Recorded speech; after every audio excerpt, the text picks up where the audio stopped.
Alô? Alô? Alô? Alô? Alô? Alô? 2, alô, alô, 2, alô, alô, alô, boa noite.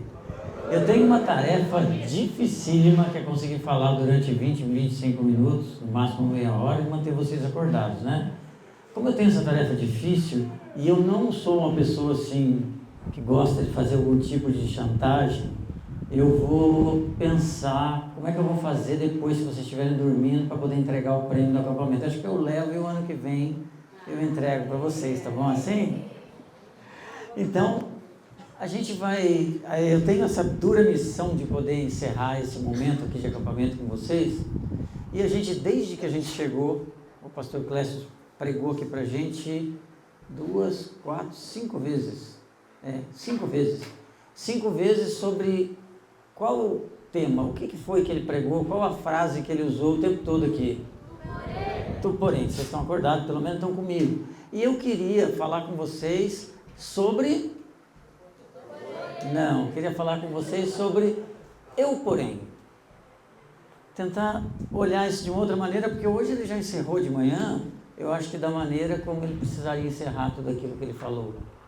Eu queria conversar com vocês sobre eu, porém, passando para vocês uma história de 12 pessoas, que vocês já ouviram falar muito delas, história de 12 homens, que seguiram a Jesus no início do ministério dele. Esses 12 andaram com Jesus durante 3 anos. 3 anos, sabe o que é 3 anos? Você passou aqui 3 dias no acampamento, dormindo no mesmo quarto que algumas pessoas, acordando, tomando café junto na mesma mesa, participando de jogos juntos. 3 dias já fez com que vocês desenvolvessem uma amizade entre vocês. Jesus passou 3 anos andando junto com esses 12. E aí, depois de andar 3 anos, no finalzinho daquilo que a gente chama do ministério dele, ele fez uma pergunta para eles. Num momento, eu queria que você abrisse a sua Bíblia, ou ligasse a sua Bíblia, ou que seja, no Evangelho de João, no capítulo 6 do Evangelho de João. E aí, enquanto você abre, eu vou contando o que está acontecendo aqui. O que está acontecendo aqui é que Jesus tinha acabado de fazer grandes milagres. Jesus tinha alimentado muitas pessoas, Jesus tinha andado sobre as águas, Jesus tinha feito muitas coisas. E aí, ele faz logo em seguida um discurso duro. E quando ele faz um discurso duro, as pessoas começam a sair assim, meio que de fininho. Sabe como se fosse uma história do seguinte? Vocês sabem o que é um equilibrista. Então imagina um equilibrista que colocou uma corda num prédio mais alto da cidade, num outro prédio bem distante no alto da cidade, e ele pega uma bicicletinha, daquela que só tem uma roda, e ele pergunta para as pessoas: vocês acreditam que eu consigo atravessar daqui até lá sem cair? Todo mundo fala: a gente acredita, e ele vai e volta. Aí ele pega e vai com uma bicicletinha, coloca uma cestinha na ponta, pega uma varinha e fala: vocês acreditam que eu consigo atravessar desse jeito? Todo mundo: a gente acredita. Ele vai e volta. E aí ele deixa essa bicicletinha um pouco mais incrementada e pergunta: vocês acreditam que eu atravesso lá do outro lado? Acreditamos. Então quem é que vai sentar aqui na cestinha? E aí de repente as pessoas começam a sair de fininho, porque na verdade às vezes a gente diz que acredita, mas quando os desafios são colocados na nossa vida, a gente sai de fininho. E aquelas pessoas estavam ali ouvindo Jesus sendo alimentada por ele, vendo ele fazer milagre, mas quando ele faz um discurso um pouco mais duro, as pessoas vão saindo de fininho. E no momento que as pessoas saem de fininho, Jesus vira para aqueles 12 e pergunta assim para eles, o que está em João capítulo 6, no versículo 67. Ele pergunta o seguinte: porventura, quereis também vós outros retirar-vos? E se você tem a NVI, talvez esteja escrito assim: vocês também não querem ir? Ou seja, vocês não querem ir embora junto com eles? Porque depois de ter feito grandes milagres, que todas as pessoas viram, inclusive os 12 viram, Jesus pergunta para eles: vocês não querem ir junto? Porque na verdade eles estão indo embora, porque eles ficaram comigo, porque eles viram eu alimentar a fome, porque eles viram eu fazer grandes milagres, mas eles não me querem na verdade.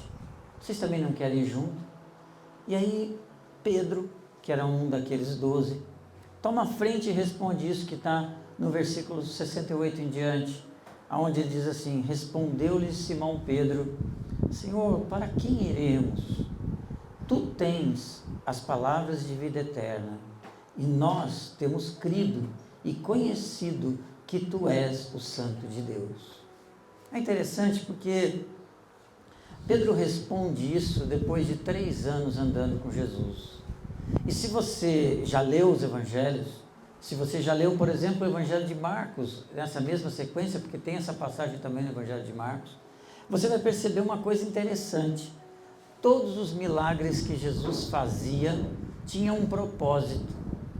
Você percebe um propósito em todos eles, e o propósito era mostrar para aquelas pessoas que Jesus Cristo era Deus. O propósito de Cristo com os milagres não era mostrar que ele tinha poder para fazer milagres, mas era mostrar que ele era Deus, que ele era o Messias prometido. Ele era aquela pessoa que eles esperavam.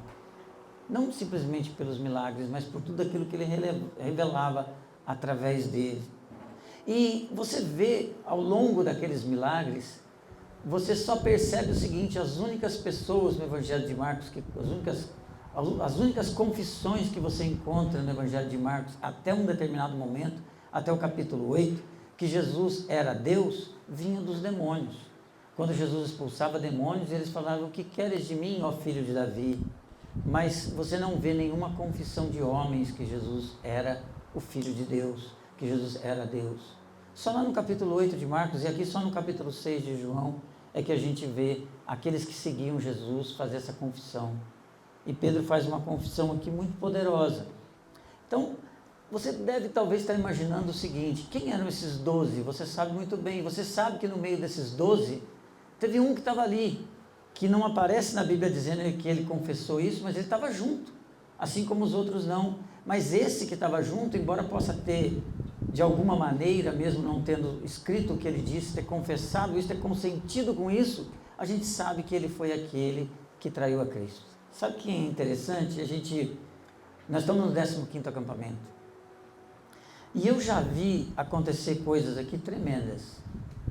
Eu já vi situações que às vezes a gente, em cima da hora, aparecia alguém que a gente trazia para o acampamento e a gente achava: será que vamos levar? A gente às vezes quer trazer todo mundo, né? Por nós a gente trazia todas as pessoas que quisessem vir aqui.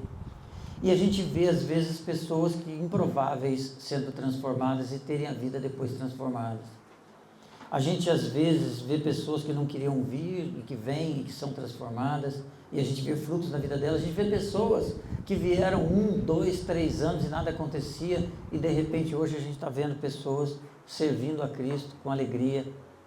Mas a gente já viu também muita gente chegar aqui, o Clécio fazer um apelo, vir aqui, ajoelhar, chorar, e hoje está completamente longe do Evangelho, não quer nem ouvir falar de Jesus. A gente já viu isso. E a gente sabe que isso vai acontecer, porque nem todas as pessoas que às vezes dizem com seus próprios lábios que querem que Cristo seja o Senhor da sua vida, querem de fato. Às vezes a gente quer o Cristo que nos traz um alívio, a gente quer um Cristo que faz algum milagre, mas a gente não quer um Cristo que seja o Senhor, o Santo de Deus. Eram 12, e na verdade ficaram 11. E você deve talvez ter na sua imaginação quem eram esses 12. Você deve pensar assim: esses caras disseram que não tinham para onde ir, que queriam ficar com Jesus, porque talvez eles não tivessem coisa melhor. Talvez fossem pessoas que viviam num tempo há mais de 2000 anos e que tinham uma vida muito ruim, e que por isso mesmo eles aceitaram aquele desafio de seguir Jesus, porque estavam ali mesmo, para onde que eles iam voltar. Ou talvez fossem pessoas já quase para morrer. Já naquele tempo, se alguém tivesse lá uma idade mais avançada, como a gente vê hoje, já estava perto de morrer. Talvez fosse isso, mas não. Esses 12 eram pessoas bem jovens. E se eu fosse olhar para hoje, eu poderia dizer, comparando com vocês, que alguns deles talvez fossem até adolescentes no contexto de hoje. Você deve achar que eram pessoas que não tinham nenhuma condição material, mas na verdade no meio daqueles 12 tinha funcionário público, tinham pessoas que, se eu fosse comparar com hoje, com a política de hoje, tinham pessoas que tinham uma ideologia mais à direita, outros mais à esquerda, tinham empresários que eram donos de empresa de pesca, tinham pessoas que eram filhos de empresários, que tinham empresa de pesca, que era uma empresa naquela época. Então eu não estou falando de pessoas que não tinham nada, e que a única coisa, porque elas não tinham nada nesse mundo, a única coisa que elas queriam era Jesus. Elas tinham, sim, muitas coisas. Mas o que foi que fez com que esses 11, que tinham muita coisa para aquela época, eles pudessem então responder isso, que eles não tinham para onde ir, que só Jesus Cristo tinha palavras de vida eterna? Eles, na verdade, entenderam qual era o real problema deles. E por isso eles responderam: o real problema deles é o meu problema, é o seu problema, é o problema de todos. É como se fosse uma garotinha de 4 anos de idade, que daquelas garotinhas espertas do jeito que tem hoje, que às vezes fica, de alguma forma, resolve ter sua independência na vida. Como aquela que os pais estão ali preparando tudo, ela fala: eu vou mudar de casa, eu quero ir embora dessa casa, eu quero cuidar da minha vida. Põe a sua mochila nas costas e sai na rua. E ela talvez ande 1 quarteirão, 2 quarteirões, 3 quarteirões, quando a luz se acaba, fica tudo escuro, o frio vem, ela pensa: poxa, eu vou voltar para casa. Porque bate em nós aquela insegurança daquele mundo que tem na nossa volta. Sabe o que essa garotinha tem nela? A mesma coisa que eu e você temos. Dentro de nós existe algo que é da nossa natureza, que é achar que do nosso jeito é melhor, que nós sabemos tudo a respeito de todas as coisas, que fazer do nosso jeito é sempre a melhor forma. Isso aconteceu em nós porque lá atrás aconteceu um problema. A Bíblia diz que quando Deus criou todas as coisas, criou tudo com perfeição, criou um jardim maravilhoso, é assim que ela ilustra isso para a gente entender, em um lugar onde você não teria necessidade de nada.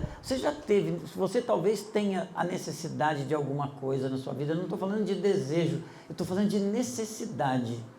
Você às vezes pode ter necessidade da cura de algum mal que você tem, você pode ter a necessidade de algo, às vezes material, de algo para comer no seu dia a dia, você pode ter necessidade de algo para vestir, não sei, você pode ter necessidades.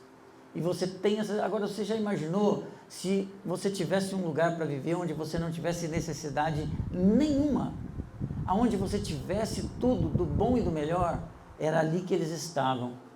Só que quando Deus criou tudo isso, disse para eles o seguinte: vocês podem comer de todas as árvores do jardim livremente, mas daquela árvore do conhecimento do bem e do mal, que está no centro do jardim, dessa vocês não comerão, porque no dia que vocês a comerem, vocês morrerão. E aí, vocês sabem bem da história. A história ilustra que a serpente, que representa o mal, veio e começou a convencer aquele casal, através da mulher, que o plano de Deus não era o melhor, que tinha algo melhor para eles. E aí o que eles fizeram? Comeram do fruto. Comeram do fruto e foram expulsos do Éden. E aí, isso é aquilo que é a nossa história até hoje. Isso é a nossa vida fora do Éden. A nossa vida de querer fazer sempre do nosso jeito aquilo que é o melhor para nós. Aqueles 11 entenderam isso depois de 3 anos. Depois de 3 anos, vendo Jesus fazer o que ele fazia, ouvir os ensinos que ele tinha dado, que eles tinham feito, que ele dava a eles, eles entenderam que ele era o Messias prometido. Aí talvez você diga para mim assim: mas também era fácil para eles, é difícil para mim, porque Jesus não está aqui, eu não estou vendo nenhum morto ressuscitar, eu não estou vendo pão multiplicar, eu não estou vendo ninguém andar em cima das águas, eu não estou vendo nada disso acontecer. Para eles era fácil. Os milagres ajudaram? Com certeza ajudaram. Quando eles viram tudo aquilo, o milagre ajudou. A presença física de Jesus ajudou? Sim, ajudou. Mas não foi isso que transformou a vida deles. O que transformou a vida deles foi o entendimento verdadeiro de que Jesus era Deus. E esse entendimento não foi dado por eles, foi dado pelo Espírito de Deus, que estava em Jesus Cristo. Esse é que deu o entendimento deles. Por isso não tem vantagem nenhuma para nós. Aí você pensa assim, poxa, eu estou há 3 dias aqui nesse acampamento, e 3 dias que tem muitas coisas legais que aconteceram. A gente veio para um lugar bacana, aonde não tinha uma internet muito boa, e que a gente não pôde encher a nossa cabeça de tantas coisas que enchem a nossa cabeça no dia a dia, tantas distrações. A única coisa que a gente podia fazer era bater papo com pessoas novas que a gente conheceu, se divertir bastante, comer comida e participar de culto, cantar louvores, dançar coreografias, enfim. Coisas assim, que nos desligaram de tudo que estava lá fora e que para alguns de vocês permitiu que os ouvidos de vocês abrissem a mensagem que foi lida e pregada aqui nesse lugar.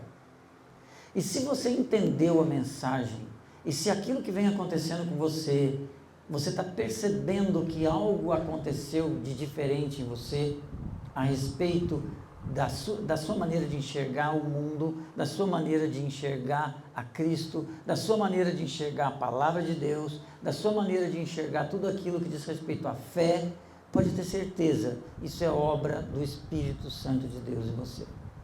Isso não é pelo seu próprio entendimento, isso é obra do Espírito de Deus que agiu em você e te levou a ter esse entendimento. Você ainda não tem todas as respostas, você ainda deve ter muitas dúvidas, e com certeza todos nós temos dúvidas. Eu tenho dúvidas, todos nós temos, todas as pessoas têm dúvidas, porque só Deus é conhecedor de todas as coisas. Nós não temos todas as respostas, mas nós temos uma resposta importante.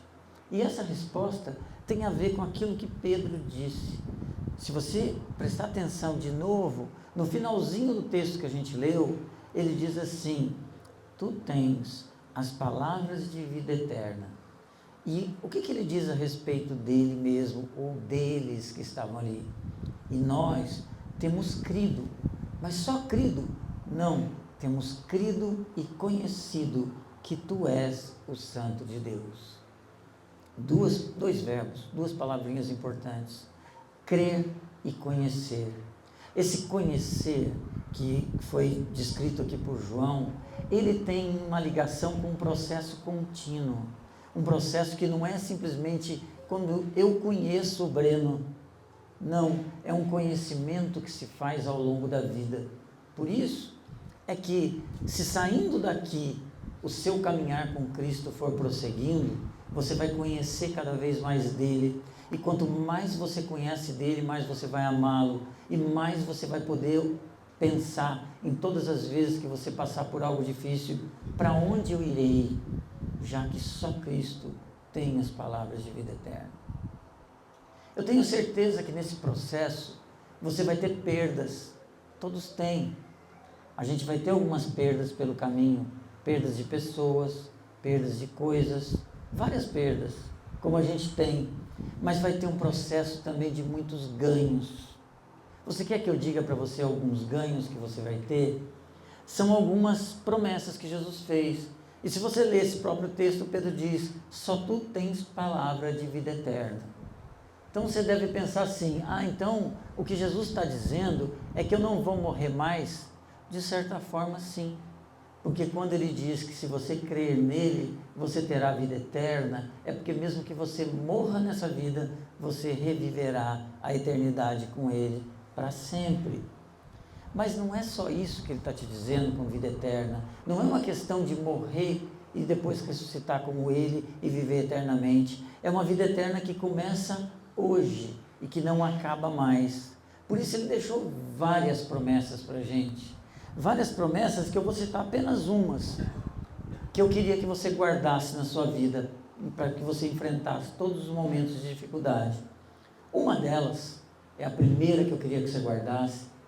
O próprio João escreveu no evangelho dele, no capítulo 3, versículo 16, onde ele diz: porque Deus amou tanto o mundo que deu o seu Filho unigênito, para que todo que nele crer não pereça, mas tenha a vida eterna. Sabe o que a gente pode tirar desse e de outros versículos na Bíblia de promessas de Cristo? Se você creu em Jesus Cristo, você foi feito filho de Deus. E você, sendo feito filho de Deus, Ele não te tira isso mais. Você é eternamente filho de Deus. Todos aqueles que nascem de fato de novo em Cristo, nascem de fato para sempre. Ninguém nasce e morre, nasce e morre. Se Cristo se tornou o Senhor da sua vida nesse acampamento, se Cristo te salvou nesse acampamento, Cristo te salvou para sempre. Você recebeu a vida eterna dele e viverá com ele eternamente. Mas ele tem outras promessas, porque às vezes a gente pensa assim, tá, eu tenho nessa vida, mas eu tenho necessidades agora, eu tenho coisas que eu gostaria, tem vários sonhos, vários planos que eu tenho. Será que Jesus tem alguma promessa para isso? Tem. Ele tem uma promessa, talvez não do jeito que você imagina, mas ele promete lá no Sermão do Monte, quando ele está falando para aquelas pessoas, ele diz no Evangelho de Mateus, capítulo 6, 31 a 34, assim: portanto, não se preocupem dizendo que vamos comer, ou o que vamos beber, ou o que vamos vestir, pois os pagãos é que correm atrás dessas coisas, mas o Pai Celestial sabe do que vocês precisam delas. Busquem, pois, em primeiro lugar, o reino de Deus e a sua justiça, e todas essas coisas serão acrescentadas a vocês. Portanto, não se preocupem com o amanhã, pois o amanhã trará suas próprias preocupações. Basta a cada dia o seu próprio mal. O que Jesus está prometendo aqui é que Ele vai estar cuidando de todos nós em todas as nossas necessidades materiais desse mundo. Mas Ele pode também estar mudando o nosso jeito de enxergar o que a gente precisa e o que a gente não precisa. Ele tem uma outra promessa que João transcreveu lá no na primeira carta de João, capítulo 1, versículo 9, onde ele diz assim: se confessarmos os nossos pecados, Ele é fiel e justo para perdoar os nossos pecados e nos purificar de toda injustiça. Você sabe que em Jesus Cristo você tem perdão. Não importa se você saiu daqui e você pecou amanhã, depois da manhã, porque você vai pecar. Mas você tem a certeza de que como filho você será perdoado. Não existe pecado que Jesus não perdoe. Não existe, o único pecado que Jesus pode não perdoar em você é se você não crer nele. Mas se você crer nele, não importa o que você faça, se você é filho, o seu pecado está pago naquela cruz. E o Espírito de Deus te conduzirá ao arrependimento. Então, uma coisa que ele nos promete é perdão. Não permita que as pessoas coloquem na sua cabeça que algo que você fez não tem perdão. Qualquer coisa que você tenha feito, sendo filho de Deus em Cristo Jesus, você encontra nele perdão. Ele também nos dá uma promessa muito importante antes de subir aos céus. Diante dos seus discípulos, em Mateus 28, 19 e 20, Jesus disse assim: portanto, vão e façam discípulos de todas as nações, batizando-os em nome do Pai, do Filho e do Espírito Santo, e ensinando-os a obedecer tudo que ordenei a vocês. E aí ele diz a promessa: e eu estarei sempre com vocês até o fim dos tempos. Não importa a dificuldade que você passe, não importa a aflição que você passe, Jesus Cristo estará com você todos os dias da sua vida nessa terra. E por que eu posso confiar em tudo isso?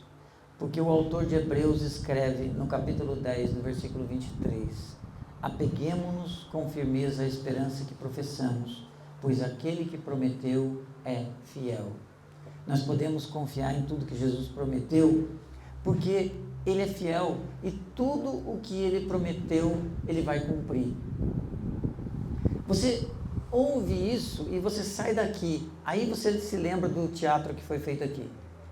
E você vai se lembrar que dentro da sua mente tem duas vozes constantemente falando com você. Uma voz fala muito alto, toca uma música igual aquela do que você, não é daquele jeito, porque aquela música é legal, tá? Mas toca daquele jeito que pega na sua cabeça e não desgruda, né? Toca alto. Mas essa música que tem lá na sua cabeça, não a que nós cantamos aqui, é aquela música que fica te falando o tempo todo: nossa, como você é incrível, nossa, como você é legal, nossa, você precisa fazer essas escolhas, você precisa ter liberdade para fazer as suas escolhas, porque você tem um futuro maravilhoso, você tem tudo isso. Você pode e deve fazer suas próprias escolhas, porque você sabe tudo que é bom para você. Você precisa ser livre. E existe uma outra voz dentro de você. É uma voz diferente. É uma voz que fala baixo. É uma voz que fala num tom só. Um tom constante. É quase um sussurro. Essa voz, ela aparece mais na sua mente quando aquela outra não te satisfaz. Quando você percebe que aquela outra te leva para um caminho em que você se sente cada vez mais inseguro, que você se sente cada vez mais triste, porque ela está te prometendo uma felicidade que não pode alcançar. Aí você começa a escutar aquela voz. Quando aquilo que te prende é rompido, você ouve essa voz. É uma voz que nunca deixa de falar. Essa voz é aquela voz que te diz que você que veio aqui e que entendeu o Evangelho, você tem uma nova identidade em Cristo. E que nele, somente nele, você pode muito mais, porque ele tem o melhor para você. Essa voz vai estar sempre te lembrando que só Jesus tem palavra de vida eterna. Essa voz vai estar falando com você o tempo todo. Quando você às vezes sai fora do caminho, ela te lembra: esse caminho não é seu, esse lugar não é o lugar onde você deve andar. Essa voz vai estar sempre na calma, na tranquilidade, te sussurrando que o seu lugar é no caminho de Cristo, porque só Ele tem palavra de vida eterna, porque Ele é o santo e justo de Deus. Que você possa ouvir essa voz e acontecer com você aquilo que a gente viu acontecer aqui com o nosso personagem do teatro. E que você possa caminhar com a gente, porque a melhor forma que tem da gente ouvir essa voz é a gente poder estar junto, a gente poder estar ajudando os outros que estão chegando.